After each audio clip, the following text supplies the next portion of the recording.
દાદાશ્રી આપણી સભાની અંદર શોક શેનો સવાઈ રહ્યો છે જે હોય તમે સત્ય વાત કરો.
કહેવતમાં કીધેલ છે કે માતા વિના મોસાળમાં કોઈ સંભાળી લેતું નથી, તેમજ પિતા વિના કુટુંબીજનો પણ કોઈ સંભાળ લેતા નથી. પ્રથમથી જાણ્યું હોત તો આવેત નહીં અહીં, પ્રથમથી જાણ્યું હોત તો આવેત નહીં અહીં.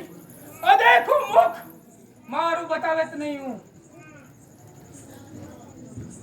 અરે બેટા અભિમાન, દાદા અત્યારે મહાન સંકટમાં છે, માટે તને શું કહે? હા પુત્ર, જીત શા માટે?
લાભદાયક નથી, એટલે જ હું લાચાર સેવી. દગાના બાદ દુર્યોધની 7 કોઠા યુદ્ધનું બીડું મૂક્યું છે. અરે બેટા, 7 કોઠાનું યુદ્ધનું બીડું તારા પિતા અર્જુન સિવાય કોઈ જાણતું નથી. તો આનો ઉપાય શું કરવો બેટા? અરે દાદાશ્રી, એમાં કઈ મૂંઝાવાની જરૂર નથી. આપણી સભાની અંદર 7 કોઠાનું બીડું મેકો. જે કોઈ 7 કોઠાનું યુદ્ધ જાણતો હશે એ બીડું ઝડપશે. બરાબર છે બેટા, તારી વાત સચ છે. આહા સેવક, એક 32 બારનું બીડું બનાવી આપણી સભાની અંદર હાજર કરો.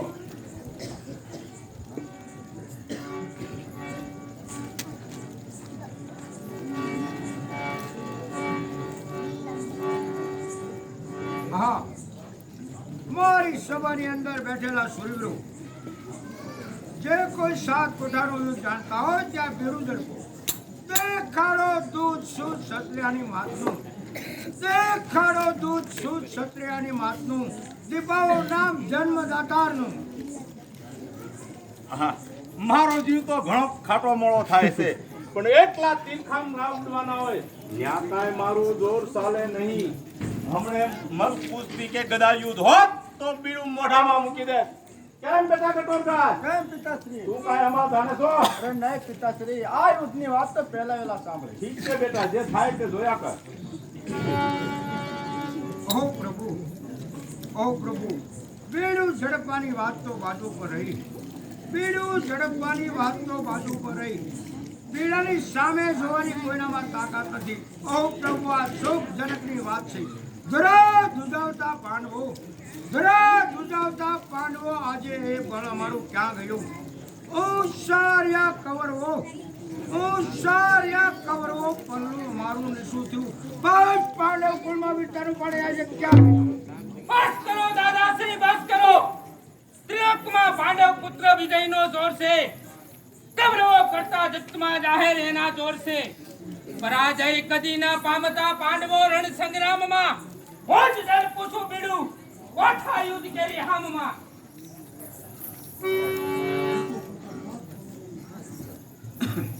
જીતીશ કોઠા 7, કૌરવોને હાથ બતાવીશ હું.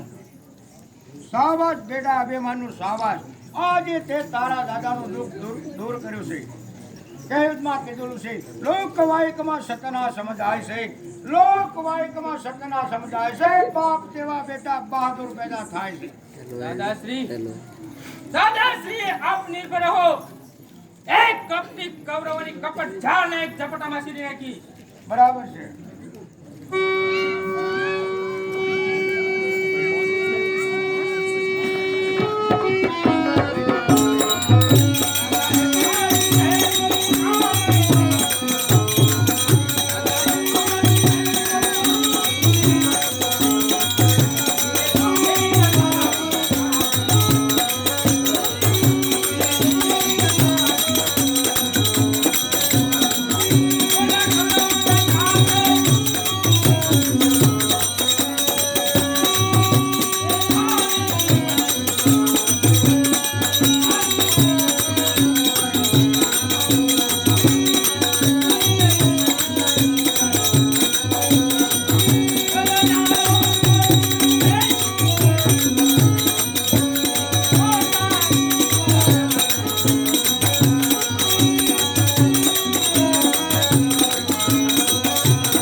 કોઠાની વિદ્યા તું ન જાણતો હોય તો મને સાથે લઈ જા.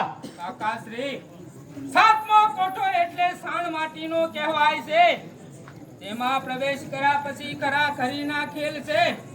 ભરાય છે ભલભલા ભડવીરે સાણને કોઠે. ભરાય છે ભલભલા ભડવીરે સાણને કોઠે.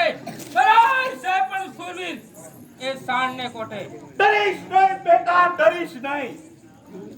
નથી કૌરવમાં કોઈ મુદ સરીખો મહારથી. નથી કૌરવમાં કોઈ મુદ સરીખો મહારથી. સાતમો કોઠો તોડે મારા ગદા કરા પ્રહારથી. શાબાશ કાકાશ્રી, શાબાશ. તમે યુદ્ધની તૈયારી કરો અને હું મારી માતાશ્રીની આજ્ઞા લઈ તમારી પાછળ આવું છું. બહુ સારું. કેટલા ઉતર્યા 2000